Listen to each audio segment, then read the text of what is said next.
ফের বিতর্কে যাদবপুর। 18 তারিখ রাতে যাদবপুরে ছাত্রীদের কটূক্তি করার অভিযুক্ত 4 জন ইঞ্জিনিয়ারিং ছাত্র।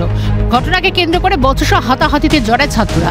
কর্তৃপক্ষের কাছে অভিযোগ দায়ের করা হয়। অভিযুক্ত 4 ছাত্রকে তদন্ত চলাকালীন ক্যাম্পাসে ঢুকতে বারণ করল কর্তৃপক্ষ। বিশ্ববিদ্যালয় ক্যাম্পাসে নেশাদ্রব্য সেবন নিয়ে ফের কড়া নির্দেশিকা। নেশা সেবন ধরা পড়লে অভিযুক্তের বিরুদ্ধে আইন অনুযায়ী ব্যবস্থা নেওয়া হবে, এমনটাই জানালো যাদবপুর বিশ্ববিদ্যালয় কর্তৃপক্ষ। অভিযোগ জমা পড়েছে 4 জনের এগেনস্টে। তো সেই 4 জনের এগেনস্টে হচ্ছে স্পেসিফিক্যালি মহিলাদের সম্পর্কে খুবই খারাপ কথা তারা বলেছে। সেটা আমি ফেসবুকের মাধ্যমে পেয়েছি এবং অফিসিয়াল অভিযোগও পেয়েছি। ওদেরকে আপাতত ডিবার করা হয়েছে, মানে ক্যাম্পাসে ঢুকতে বারণ করা হয়েছে। সামনের বৃহস্পতিবারের মধ্যে তারা যেন রিপোর্ট জমা দেয়। দোষী বলে অভিযোগ করা হয়েছে, তারাও যাতে কোনো রকমভাবে মানে ভিক্টিমাইজ না হয়, কেরিয়ারের দিক থেকে যাতে কেউ খুব একটা ক্ষতিগ্রস্ত না হয়। যাদবপুরে ঘটনা প্রথম নয়। ক্যাম্পাসে সিসিটিভি থাকলে পুরো ঘটনা স্পষ্ট হতো। পর্যাপ্ত সিকিউরিটি থাকলে পুরো বিষয়টি অথরিটিকে জানাতে পারত। সব মিলিয়ে যাদবপুরের নিরাপত্তা নিয়ে ফের উঠছে প্রশ্ন।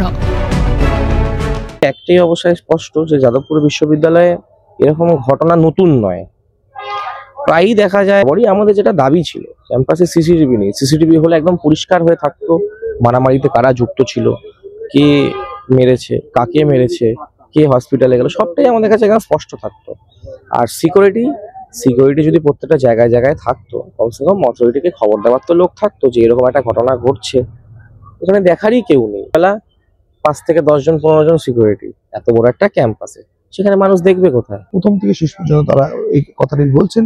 তাদের মুখে শোনা যাচ্ছে যে তারা প্রথম থেকে শেষ পর্যন্ত বলছেন যে কলেজ জুড়ে সিসিটিভি লাগানো এবং সিকিউরিটি বাড়ানোর কথা, কারণ সিকিউরিটি রিজনের জন্য এই সব ঘটনাটি ঘটছে।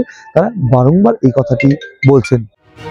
ফের শিরোনামে যাদবপুর, নতুন করে প্রশ্নের মুখে বিশ্ববিদ্যালয়ের চত্বরের নিরাপত্তা। পর্যাপ্ত পরিমাণে নিরাপত্তারক্ষী থাকলে হয়তো এই ধরনের ঘটনা এড়ানো যেত। বারবার বিশ্ববিদ্যালয় চত্বরে নিরাপত্তা প্রশ্ন উঠলেও কেন সুনিশ্চিত করা হচ্ছে না নিরাপত্তা? বারবার এই প্রশ্নটাই ঘোরাফেরা করছে, কেন এই ঘটনা ঘটছে। ক্যামেরা সঞ্জীব চক্রবর্তী, শান্তন চক্রবর্তী ও সঙ্গে সৌভিক গিরি ও শান্তন ভট্টাচার্যের রিপোর্ট, ক্যালকাটা নিউজ।